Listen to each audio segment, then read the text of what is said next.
चश्मा अगर किसी के लगा हुआ है तो उतार भी सकते हैं। अगर किसी के चश्मा लगा हुआ है तो उतर जाएगा। कैसे सर?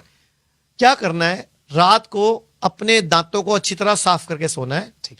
और सोते वक्त आपका सिर पूरब में या दक्षिण में होना चाहिए। पूरब जिधर सूरज उगता है उस तरफ होता है, अगर उस तरफ मुंह करो तो उसके राइट साइड में दक्षिण होता है। तो पूरब या दक्षिण में सिर करके सोना है। जब भी लेटना है बाईं करवट लेटना है।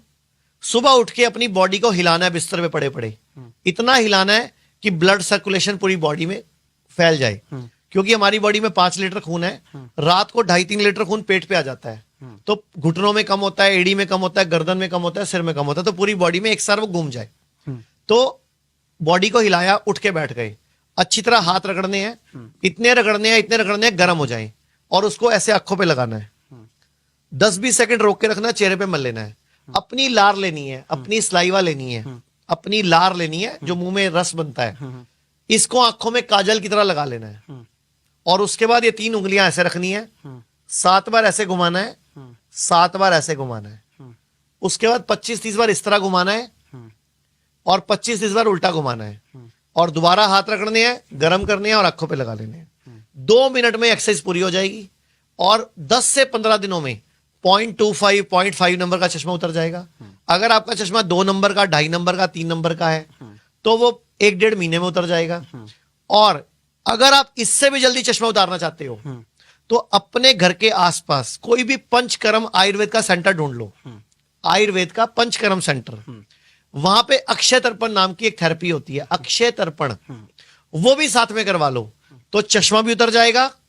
आपको सफेद मोतिया, काला मोतिया, कैटरैक्ट, ग्लूकोमा, आंखों में कुकरे होना, दाने होना, पानी आना, लाल रहना, वो सब भी ठीक हो जाए। बहुत बढ़िया जानकारी आज आपने हमारे दर्शकों को दी है।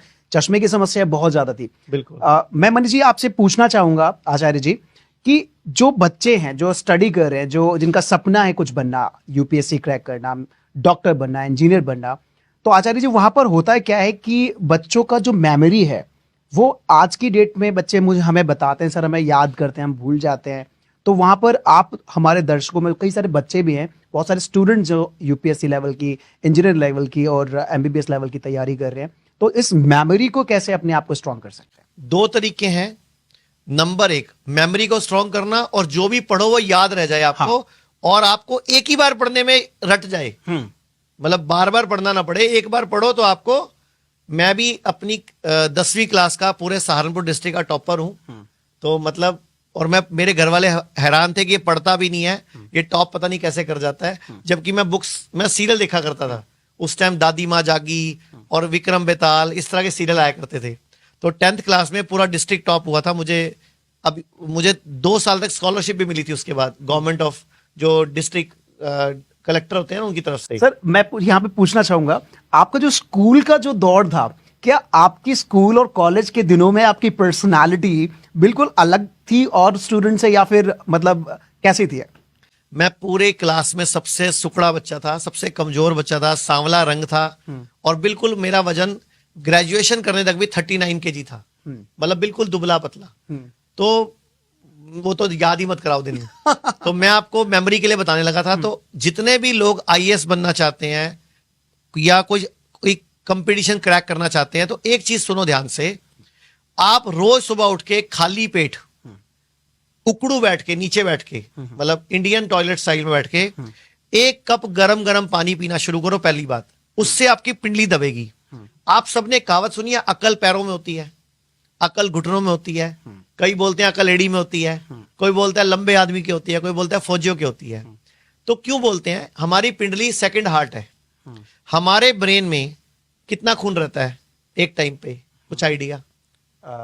आप बताइए सर। 150 ग्राम, 170 ml, और मेरी एक पिंडली में 250 ग्राम खून रहता है। तो दोनों पिंडली में कितना हो गया? 500 ग्राम। यानी कि सिर के मुकाबले 3 गुना खून कहां पड़ा है?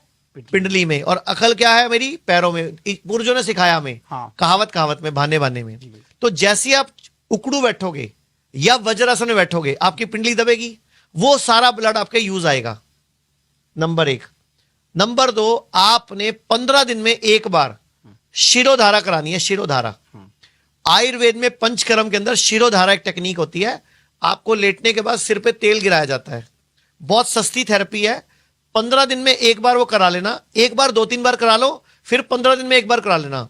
मैं कहता हूं इतनी तगड़ी आपकी मेमोरी हो जाएगी, आप एक बार चीज सुन लोगे ना, एक बार चीज देख लोगे ना, आपको याद हो जाएगी। बहुत बढ़िया। क्योंकि दिमाग में जो रसायन है, डोपामिन, ऑक्सीटोसिन, सेरोटोनिन और एंडोर्फिन, ये चारों एक लय में आ जाएंगे, ये चारों बैलेंस हो जाएंगे। इसका नाम फुल फॉर्म